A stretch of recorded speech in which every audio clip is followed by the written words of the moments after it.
Hola, soy Natalia Cabrera y les doy la bienvenida a Aquí América, el espacio de France 24 para revisar en profundidad las noticias e historias de nuestro continente. Esto es lo que veremos hoy. Desde hace semanas, el control por el multimillonario mercado legal de la hoja de coca en Bolivia enfrenta a los cultivadores. Vamos a La Paz para explicarles el conflicto.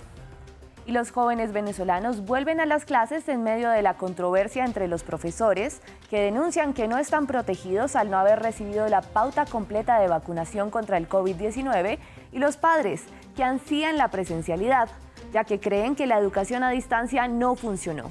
Hablamos con ellos en Caracas. Y la violencia de las pandillas está descontrolada en Haití. 17 misioneros norteamericanos, 16 estadounidenses y 1 canadiense fueron secuestrados por un grupo que exigía una suma imposible por liberarlos. Les contamos cuánto en minutos. Vamos de inmediato a Bolivia para nuestra historia principal. A pesar de que la mayoría de los cultivos de la hoja de coca en el país andino van al narco, la venta legal genera millones de dólares anuales según la ONU. La planta es muy importante para la cultura boliviana, pues se mastica y es un factor de socialización. Desde hace semanas, los cultivadores de coca batallan por el control del mercado legal de la hoja. Nuestra corresponsal en La Paz, Mary Vaca, habló con los cocaleros y nos preparó el siguiente reportaje. Los cocaleros afines al gobierno celebran la fundación de un tercer mercado de la coca en Bolivia que estaría al margen de la ley. Han dado ese paso tras su pugna con los cocaleros contrarios al oficialismo por el control del comercio de la coca. Estamos creando el nuevo mercado de coca para los yungas y para el pueblo boliviano, hermanos. Aquí no vamos a tener diferencias políticas. Sin embargo, el nuevo mercado ha agravado el conflicto porque profundiza la división entre los cocaleros. ¡Que viva de coca! Nosotros no le vamos a permitir ese tercer mercado paralelo. Aquí están todos mis hermanos. Se tiene que hacer la destitución de ese mercado. La venta legal de hoja de coca es muy importante en Bolivia. En el país, la planta se mastica, se usa como un estimulante y un factor de socialización. El analista crítico Gregorio Lanza, estudioso y también consumidor de la hoja de coca, explica su visión de la pugna actual. La última raíz del último conflicto es que Evo Morales quiere controlar también los Yungas de la Paz y a la dirigencia de los Yungas de la Paz, para de esa manera tener el monopolio, entre comillas, de todos los productores de Bolivia. Según la ONU, la coca legal en Bolivia tuvo en 2020 un valor de hasta 449 millones de dólares. Un negocio importante que ha sido afectado por las peleas entre cocaleros. Muchos comerciantes solo quieren vender al margen de las disputas. Por ahora mira cómo en la calle vendemos, no hay buena comunidad para vender aquí. La ley solo reconoce 2 mercados legales para la coca en Bolivia, uno en La Paz y otro en Cochabamba. De consolidarse un tercer mercado con el aval del oficialismo, la coca que antes unía a los cocaleros de los yungas será la causa de mayor discordia. Vamos a Chile para revisar la imagen de la semana. Los ciudadanos salieron nuevamente a las calles porque se cumplieron 2 años del estallido social. El 18 de octubre de 2019, los chilenos protestaron por primera vez en rechazo al aumento del pasaje del transporte público. Pero esa fue solo la gota que derramó la copa. A partir de ese día, los ciudadanos siguieron manifestándose contra la desigualdad social, un reclamo que derivó tras varios meses en la convocatoria a la Asamblea Constituyente, que precisamente tuvo su primera sesión esta semana para empezar a reescribir la Constitución, que reemplazará a la vigente que Chile heredó de la dictadura de Augusto Pinochet. El regreso a clases en Venezuela el 25 de octubre genera posiciones encontradas entre profesores que denuncian que no están protegidos contra el COVID-19 y que las instituciones no tienen la infraestructura para garantizar la bioseguridad, y los padres desesperados porque sus hijos retornen a la presencialidad al alegar que la educación a distancia no funcionó. Veamos el informe de nuestra corresponsal en Caracas, Nicole Colster. Katiuska es profesora de la única escuela pública secundaria del Junquito, un pueblo retirado en las montañas de Caracas. Esta escuela abrirá sus puertas luego de 1 año y 8 meses cerradas por la pandemia.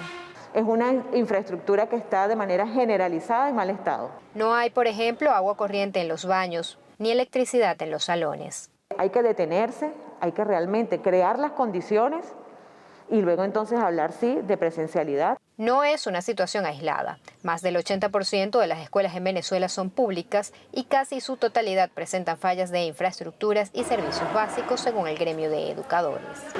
Pese a ello, los padres siguen adelante con la inscripción de sus hijos. A Yamilet no le importan las condiciones. Quiere que su hijo vuelva ya a las aulas. Su educación, dice, quedó a la deriva con un sistema a distancia que no funcionó. Le mandan su trabajo por WhatsApp, a veces no entiende, no encuentra un profesor que le explique por qué no, que por la pandemia, que por el contagio, que por aquello, que por esto. Entonces imagínense, el niño me queda a veces en las nubes. Katiuska la entiende.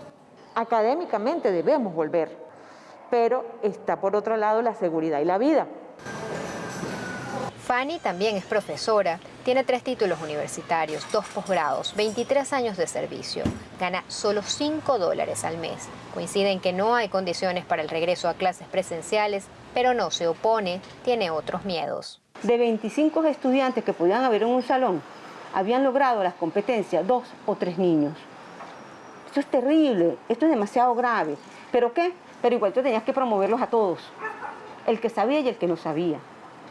Porque ¿cómo le podías, si quedas reprobado, si nunca te sentaste con él a darle clase? El gobierno comenzó a vacunar a los educadores en marzo y, según ha dicho, el 80% de estos está cabalmente inmunizado. Sin embargo, la cifra es cuestionada por el gremio de educación y la oposición.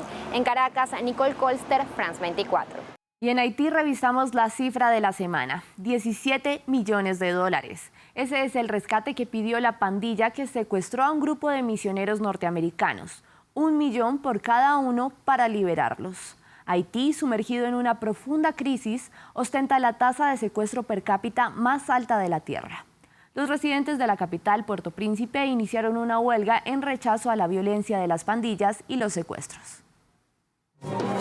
Libertad es el reclamo en las calles de Haití. Con el secuestro de 17 misioneros norteamericanos como antesala, piden que termine este tipo de violencia en el país. Hacen mucho por nosotros. Los misioneros construyeron nuestras escuelas, pagan nuestras cuentas, nos ayudan con todo, así que no podemos guardar silencio. Los misioneros fueron raptados tras visitar un orfanato en las afueras de Puerto Príncipe. Lo llevó a cabo la banda 400 Mauoso, una de las más peligrosas de Haití. Operan principalmente en el distrito Croix de Bouquet, en las afueras de la capital. Una ciudadana estadounidense, hija de uno de los secuestrados, habló bajo condición de anonimato. La inseguridad en Haití es un flagelo que existe desde hace varios años, pero ahora ha alcanzado proporciones insoportables. Le expliqué al FBI que sin una acción concreta no se detendrá. Veremos un aumento en los casos de secuestro. En lo corrido de 2020 se han registrado más de 600 secuestros en Haití. En los primeros 15 días ocurrieron 119 de ellos. Asesinatos, robos, violaciones y guerra de pandillas han intensificado el caos, en un país que ya se enfrenta a la pobreza extrema y la inestabilidad política. La policía, la élite política y económica, ninguno de ellos está preocupado por las pandillas porque todos son parte de la economía criminal. La inseguridad en Haití es un mercado enorme y todas estas personas están involucradas. Algunos grupos aprovechan esto para obtener beneficios políticos. Mientras las pandillas operan sin control, las fuerzas de seguridad no pueden mantener el ritmo. Haití tiene 16.000 policías, pero muchos de ellos trabajan para particulares, mientras que otros han optado por huir del país.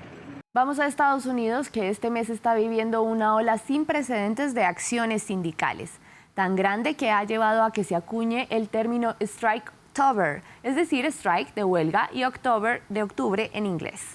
Más de 50.000 empleados están en huelga o amenazan con irse a paro si no se mejoran los salarios y las condiciones en un mercado laboral apretado, es decir, con abundantes ofertas y pocos dispuestos a tomarlas debido a que la pandemia llevó a las personas a reevaluar sus prioridades. Veamos más en el siguiente informe. El sonido de bocinas, una muestra de apoyo para la huelga.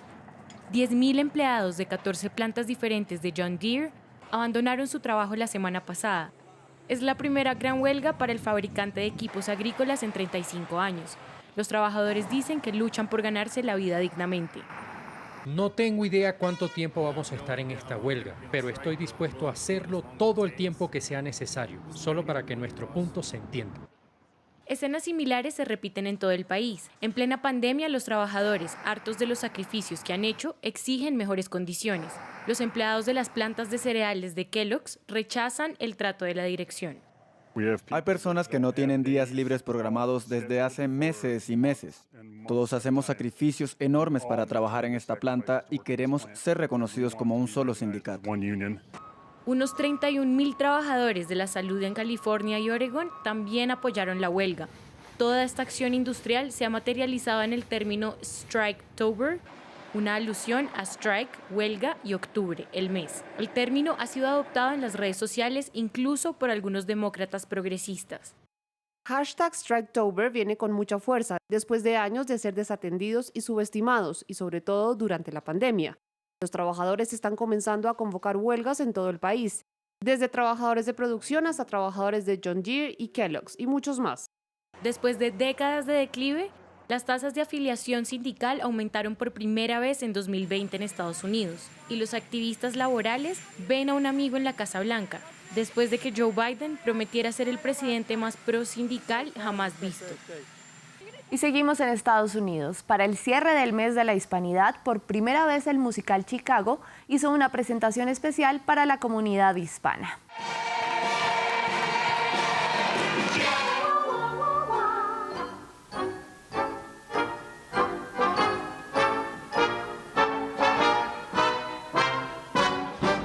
Este año, el musical ganador del premio Tony celebró la noche Viva Broadway, como tributo a los talentos latinos y a las audiencias latinas.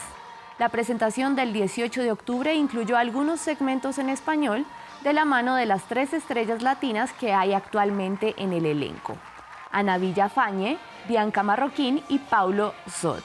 El musical Chicago está cumpliendo 25 años en Broadway y es considerado el musical estadounidense de mayor duración en la historia de la industria. Estamos celebrando que somos 3 latinos representando, estelarizando la obra. El hecho ahora de tener nuestra noche para los latinos y que nos han permitido dar pedacitos aquí y allá en español, pues es mucho orgullo hablar mi lenguaje, mi idioma en Broadway.